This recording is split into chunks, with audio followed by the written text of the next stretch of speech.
"Someone we didn't know tried to pick Dylan up from school today," said his elementary teacher. The guy said he was Dylan's older brother. "Dylan doesn't have a brother," I said, alarmed.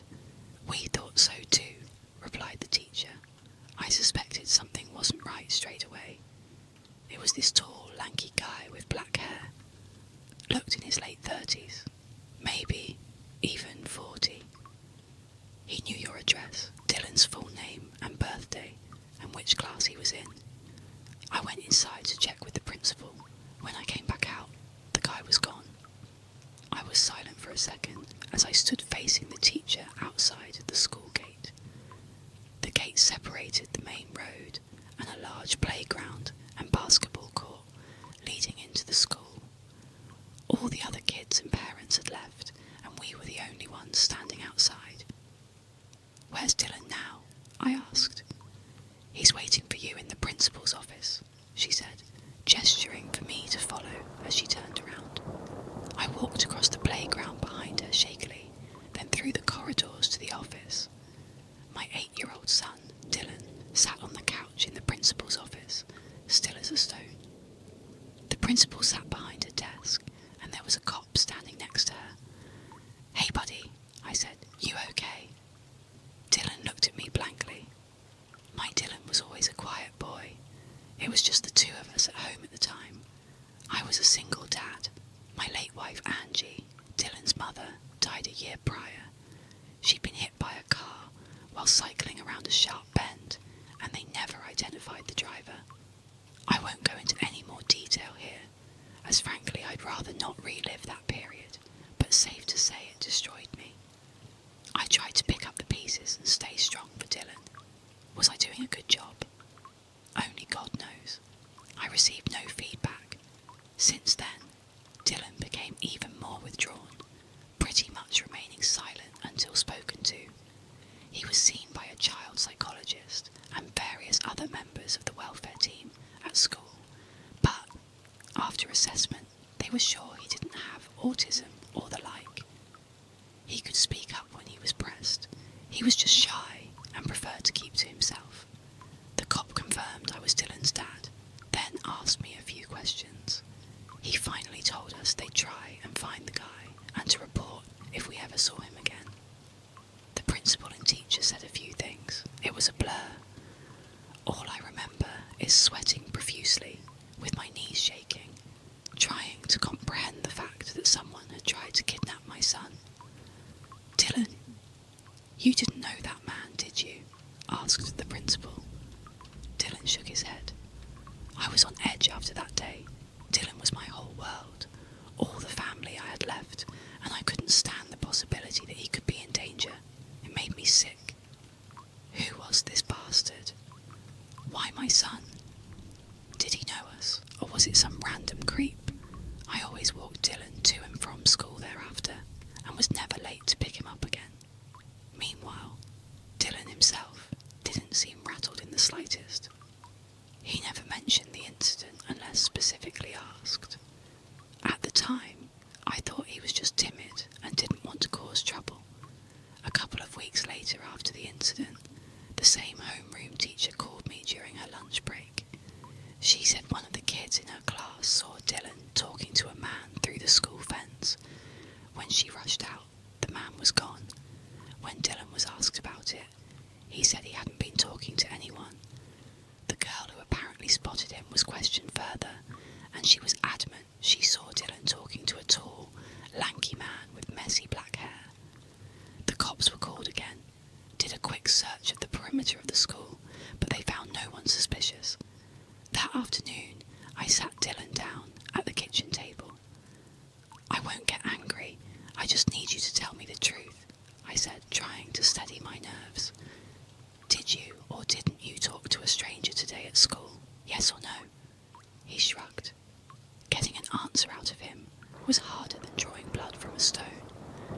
"How many times have we told you not to talk to strangers? It's for your own safety. You do understand that, don't you, son?" He nodded, looking slightly afraid. I realised I had raised my voice and felt guilty immediately.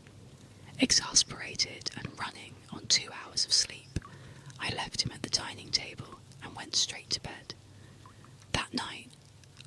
2 a.m. and went for a bathroom trip. I decided to check on Dylan while I was at it. He wasn't in his room. I called out his name and looked around in the living room and kitchen, getting more frantic as the seconds ticked by. I checked wardrobes, corners, even in cupboards, which made no sense to look in as he'd never fit in them. But I was desperate, thinking he'd been kidnapped. I went out into the street, yelling his name as I ran up and down it like a maniac to no avail. As I came back into the house ready to call the police, I looked in Dylan's room for one last check. He was sitting up on his bed, wide awake and staring back at me. "Where were you?" I asked, relieved but still alarmed. "I was here," he replied. "No, you weren't. I was looking everywhere for you, and you weren't in here." I was. Had I imagined all of that? I shook my head, feeling a migraine coming on. "Just stay in your room, okay? Don't scare me." I thought my eyes had deceived me somehow, and the paranoia was getting to me. Perhaps I should have paid attention to the fact that the window was wide open. About a year after those incidents, I heard a knock at my apartment door. I was inside doing some paperwork while Dylan was in his room playing Minecraft. I was on alert immediately. No one ever knocked on the door. We lived in a block of apartments, and friends or acquaintances would always wait outside the main door, ring the doorbell, and I would greet them downstairs. This meant it was likely an upstairs or downstairs neighbour who needed something. I had a few of their numbers from when we moved in, for contact should the need ever arise, but we weren't close at all. I wondered what could be the problem. I walked up to the door and looked outside the peephole. There was no one there. Odd, I thought. Perhaps I'd heard something. Those random occurrences were commonplace now, and second-guessing myself was just in my nature at that point. As I walked back to my desk in the living room, I heard another knock. Something was up. I walked up to the door again. No one seen through the peephole. Was someone pranking us? I stood just behind the door and texted my upstairs neighbour, asking him if he'd knocked on the door. A few moments later, I heard footsteps upstairs that went in the direction of the door, then hurriedly back into the apartment. I then received a text back, about a minute later. "Do not open the door. There's a guy with a huge knife crouching, hiding right next to your door." My phone buzzed again. Another text from my upstairs neighbour. "Calling cops. RN. Stay inside." I froze as all the hairs on the back of my neck stood up. I was paralysed for a few seconds. When I came to my senses, I tiptoed to Dylan's room. "Stay inside. Keep quiet," I whispered, my eyes bulging, beads of sweat dripping down my forehead. I had never felt my heart beat so fast. Dylan looked up and raised his eyebrows as I shut his door slowly and stood outside it, about to throw up and shit myself at the same time. We were so still that I could make out quiet but frantic talking upstairs, and more rushing footsteps. I read my upstairs neighbour's texts again to make sure my eyes hadn't deceived me. I tiptoed to the kitchen and grabbed one of my own kitchen knives, then returned to the same spot outside Dylan's room, anticipating a crazed psycho busting down the door at any second. I chanted manic prayers for safety on repeat in my head. Not a sound came from inside his room. After what seemed like years, I heard sirens in the distance, and my heart rate started to slow a little. My grip on the knife handle loosened. Eventually I heard some shouting, more footsteps and banging that gradually faded in volume. "This is the police," shouted a voice. I looked through the peephole to confirm that it was a cop, then opened the door, knife still in hand. They were very reassuring and informed us that a tall, lanky man with black hair had just been apprehended and taken into police custody. He had knocked on my door and was waiting for someone inside to open it. He was indeed waiting with a freshly sharpened knife. What was he going to do with it to the first person who opened that door, which was going to be me? Well,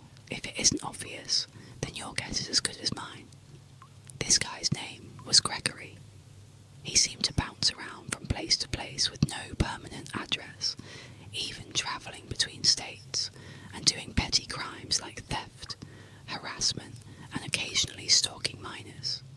When they did a more thorough search, it turns out he had been involved in at least one gruesome murder in a different state, and ended up being given a life sentence for it, along with his accomplices. I wouldn't have wished that terror upon anyone, but these unfortunate things happen. The side effects of the psychological damage I experienced that day have never left me.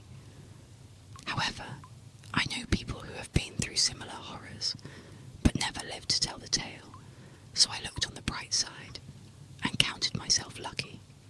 Where there are sick freaks, there will be victims. The sicko was in jail, and I thought that was the end of it. But there was a different side to the story that I only uncovered 10 years after the incident.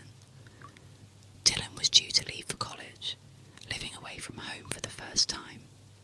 He had grown into a tall kid with a surprising number of friends, still obedient, but relentlessly quiet. While packing his things and clearing out his room, I found a rugged-looking old notebook at the back of his bottom drawer. Dylan's diary, said the cover. I flicked through it with no intention to pry initially, and saw that he had written and drawn in it extensively, with impressively neat handwriting. He had always been a boy of few words, so I was intrigued. I began reading from the first page. Page 1. Cody's house, 11 a.m. He has to give me back my coat. There were a few stick figure drawings. Page 2. I need a book for English class next week. Ask if Amy has one. I turned the pages, and the first few were filled with the same mundane elementary school day-to-day affairs, mixed in with a few doodles. Then I got to page 21. Page 21. Why does my dad talk so much? He won't even let me get an Xbox, and he won't let me sleep over at Cody's house. Talking back is no use. I hate him. I felt a sting, and my heart sank. I remembered that day vividly, and a pang of guilt ran through me. I turned the page. Page 22. Saw Greg today. He says he can help me get rid of Dad. I said he was lying, but he says he's done it before. It was in the news. As my mind connected the dots, I flicked through the previous pages. This was the first mention of Greg I could find. I started to sweat, but continued reading. Page 23. Me and Greg are coming up with a plan. Need Dad gone. But I almost got caught talking to him today. Mrs. Watford, that stupid old mole rat, kept asking me. She took me to the principal's office again. I think Katie saw Greg and snitched. Need to be careful. A few blank pages, with a few in between, filled with scribbles and admin-type notes to self. Then the narrative continued. Page 41. The word plan was underlined, with 2 drawings underneath. The first was of a stick figure kneeling by a door, holding what looked like a dagger. This stick figure was smiling. There was another stick figure behind the door, with its hand on the door handle, about to open the door. The second was of the first stick figure stabbing the stick man, who had just opened the door, his eyes now 2 crosses. Page 42. Greg came to my house and I showed him my plan. He said it was good and he could do it. We almost got caught by Dad, but I got back in bed just in time. He's going to get some tools from his house. Close 1. Page 43. Greg screwed up. He's in jail now. Why did Dad not open the door when Greg knocked? Everything went wrong. I don't know why. Page 44. I wish my dad would just shut up. I flicked through the rest of the notebook, which was blank. Page 44 was the last entry. I read the entries a few times and pondered what I should do. I never thought Dylan was capable of such heinous intentions. Confused and upset, I acted as if nothing had happened for a few days. But on the day he was due to leave for college, I couldn't hold it in anymore. I brought his duffel bag down and hooked it on his suitcase. He was ready to head to the station, standing outside the door with the suitcase and his backpack. Dylan, when you were younger, did I ever say or do anything that hurt you? You can be honest with me. No, why do you ask? He replied. I held up the diary. He froze for a second, and I saw the colour drain from his face. I won't blame you for anything, don't worry. You know I love you very much, son. You were a minor, and you were a victim of a very sick man. Besides, this thing is years old. I just want to know what I did wrong at the time to lead to this, and we can put it behind us. His shocked expression faded, leaving his ever-present blank stare. You didn't do anything wrong. Neither did Mum. I opened my mouth to ask him what he meant by that, but stopped. The corners of his mouth stretched into a wide smile. Our eyes met, and we stood in silence for a few seconds. Dylan, if I were to find another one of these notebooks, I began tactfully, would I see the blueprint of my wife's murder inside? Yeah. He didn't even pause to answer. Then he gripped the handle of his suitcase and walked off down the street. That was 2 years ago now. I never forgave him. Every night I still lie awake thinking whether he was born that way, or it's somehow my fault. We haven't talked since he left that day, and he hasn't come back home. He's never tried to contact me, and I haven't likewise. It looks like he's doing well in college from his Facebook posts. He seems to have a lot of friends, so I assume he got his own place, or stays with one of them. I wonder if any of them will ever find out who he really is. Wouldn't blame them if they never do. After all, I still don't know who my son is, and I raised him for 18 years.